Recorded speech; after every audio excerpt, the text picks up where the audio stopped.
اب یہ بات آ جاتی ہے اور اس پہ بھی بڑی تنقید ہوتی ہے کہ آپ تقلید کیوں کرتے ہیں؟ جب تقلید کرتے ہیں پھر اللہ کی اور اللہ کے رسول کی اطاعت تو نہ رہی، فقہی امام کی اطاعت ہو گئی، پھر تقلید میں یہ بھی پابندی ہے کہ ایک ہی امام کی تقلید کریں، تو یہ کیا ہے؟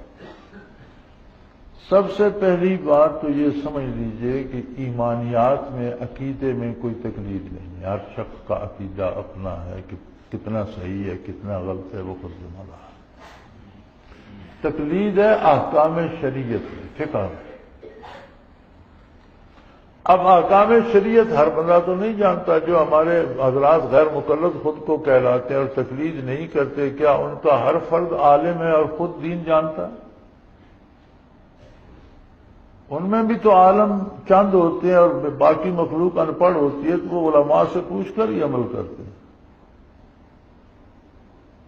پھر بعض مقامات ایسے آ جاتے ہیں جہاں قرآن میں واضح حکم نہیں ملتا، وہاں وہ سنت کا حکم اختیار کرتے ہیں۔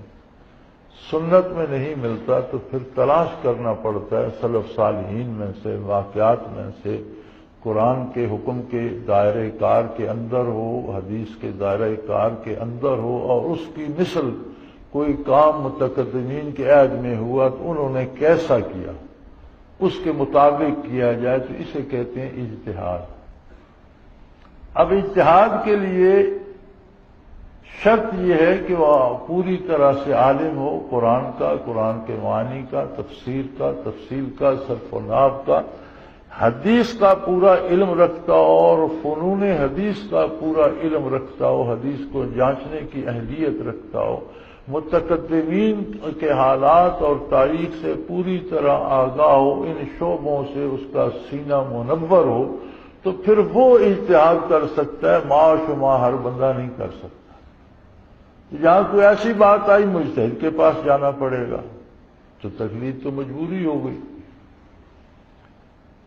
اب مجتہدین اگر زیادہ ہیں تو سارے مجتہدین انسان ہیں، اپنی اپنی رائے کے مطابق پورے خلوص نیت سے کسی فیصلے پہ پہنچتے ہیں، تو ان کے فیصلوں میں اختلاف ہو سکتا ہے۔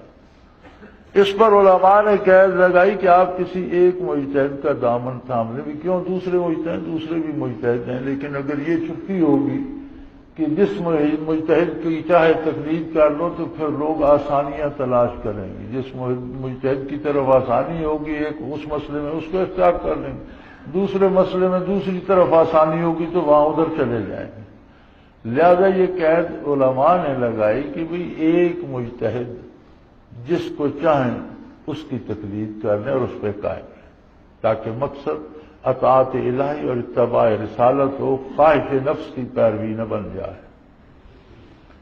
تو یہ مجتہدین کی تقلید کوئی فرقہ بندی نہیں ہے، فرقے وہاں الگ ہوتے ہیں جہاں عقائد میں تفریق آ جائے۔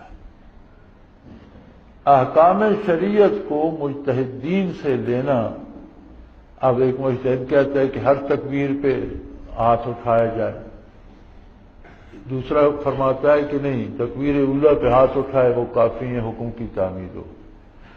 تو دونوں باسباب ہیں، دونوں میں سے جس کی چاہیں اتباع کرنے، لیکن پھر اسی کی باقی احکام میں بھی اسی کی اتباع کریں۔